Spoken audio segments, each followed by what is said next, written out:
Conversando com o Matheus Chu, direto de Brasília, porque o presidente Lula conversou por telefone com Donald Trump sobre Conselho de Paz na faixa de Gaza, a situação na Venezuela e também o combate ao crime organizado, Chu. O presidente Lula e o presidente dos Estados Unidos, Donald Trump, falaram por cerca de 50 minutos nesta segunda-feira. Segundo o Palácio do Planalto, Lula afirmou que o Brasil não vai participar de um órgão com poderes irrestritos ou sem uma delimitação clara de atuação, mas poderá aceitar o convite para o chamado Conselho da Paz, desde que ele fique restrito à gestão da faixa de Gaza e tenha garantia de assento para a autoridade palestina. Lula discutiu com diplomatas e auxiliares políticos uma estratégia nos últimos dias para não cair no que ele avalia ser como uma armadilha do presidente americano. Uma recusa imediata ao convite poderia reabrir o ciclo de tensão bilateral semelhante ao que ocorreu no ano passado, quando Trump impôs tarifas de 50% sobre importações brasileiras. Por outro lado, o Planalto também descartou a adesão automática à proposta diante da falta de garantias sobre o escopo do Conselho.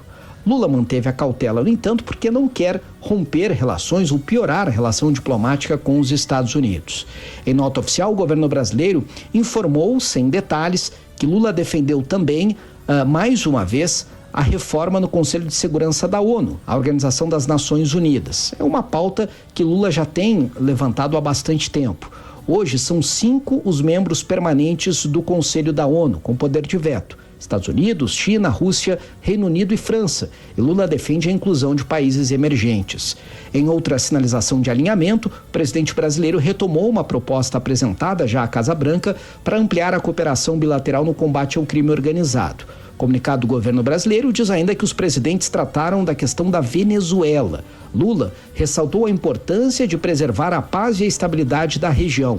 A nota do Planalto não especifica, no entanto, se Lula criticou a captura de Nicolás Maduro, como já fez em redes sociais, ou se na conversa com Trump se ofereceu, por exemplo, para atuar como mediador em um eventual diálogo regional. Não ficou claro realmente na nota vinda do Planalto. Obrigado, Matheus Chu. Bom, Lula também se reuniu com o presidente da FIFA e pediu que o Mundial de Clubes de 2029 seja no Brasil. Pedro Quintana, boa tarde. Boa tarde, Ramon. Isso mesmo, o presidente Lula pediu ao presidente da FIFA, Gianni Infantino, que o Mundial de Clubes de 2029 seja disputado no Brasil. Os dois estiveram juntos hoje presencialmente em uma reunião em Brasília para tratar da organização da Copa do Mundo Feminina de 2027, que vai acontecer aqui no Brasil. Infantino está no Brasil para divulgar o torneio feminino e o processo de candidatura ao Mundial de Clubes ainda não está aberto, mas a CBF tem trabalhado nos bastidores há meses para tentar trazer o torneio para o Brasil. Por enquanto, o único time nacional tido na disputa é o Flamengo, vencedor da Libertadores de 2025. Obrigado, Pedro. Fica essa expectativa. 4h54. Vamos aos destaques da dupla Grenal? Quem, Douglas Weber? Ramon, Chevrolet Esponquiado, a revenda que não perde negócio, e Cassol Centerlar, construir bem para viver bem. Obrigado, Douglas Weber. Começando com o Internacional, que já está em treino depois da vitória no Grenal ontem. Felipe Duarte está lá no complexo do estádio Beira-Rio, no CT do Inter. Boa tarde, Felipe. Nos fala aqui direto do gramado do CT Parque Gigante, onde neste momento o Internacional realiza o treino de reapresentação, como é comum, né?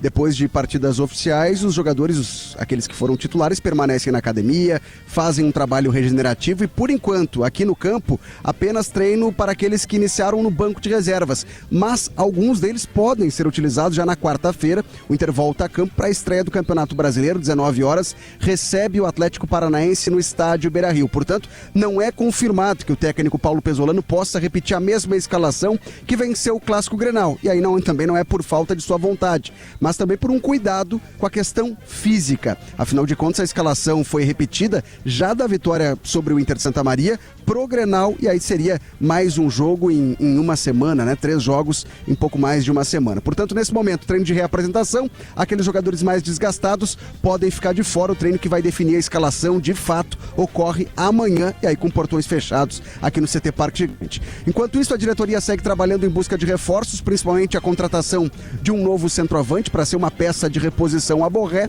ou até mesmo atuar ao lado do atacante colombiano que ontem balançou as redes 2 vezes. A negociação com Derek Lacerda, atacante do Cuiabá, está congelada, está travada, o que impede nesse momento qualquer avanço. A forma de pagamento. O Clube do Mato Grosso exige o pagamento de forma à vista, Ramon, enquanto a ação do Inter era o parcelamento desta quantia.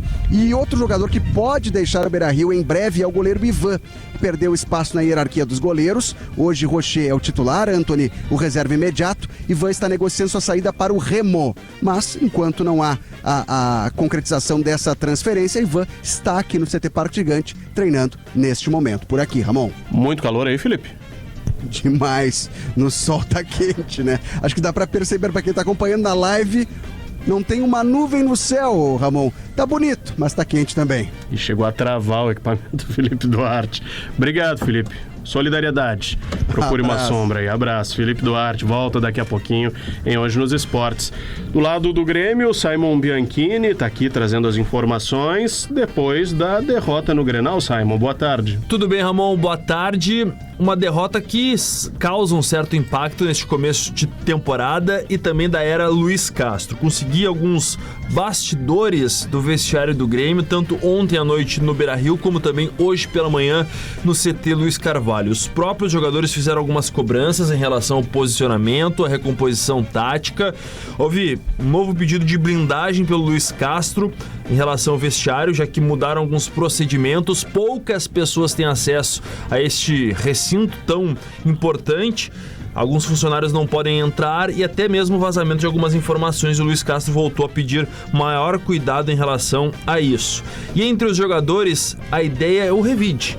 No próximo encontro contra o Internacional, por enquanto marcado para abril pelo Campeonato Brasileiro, a ideia é justamente conseguir fazer uma imposição, fato que o Grêmio não conseguiu ontem, impor o seu jogo e sair vitorioso para dar a resposta. Enquanto isso, começa o Brasileirão quarta-feira contra o Fluminense no Maracanã. O time deve passar por algumas alterações, já que o Grêmio está finalizando sua pré-temporada. Deve mexer algumas peças justamente para dar maior questão física para o grupo de jogadores. A ideia é dar resposta contra o Fluminense e depois contra o Juventude, fechando a fase classificatória no sábado, também na Arena. Mas a derrota de ontem também evidenciou que o Grêmio precisa, na análise da direção, buscar alguns nomes. Um volante e um meia são as prioridades de momento, mas até mesmo a busca por outros jogadores para outras funções, como a própria lateral direita, não dá para descartar nesse momento. A ideia é trazer pelo menos um nome até sexta-feira, data limite para inscrição de atletas no Gauchão. O Grêmio também está atrás de reforços. Obrigado, Simon.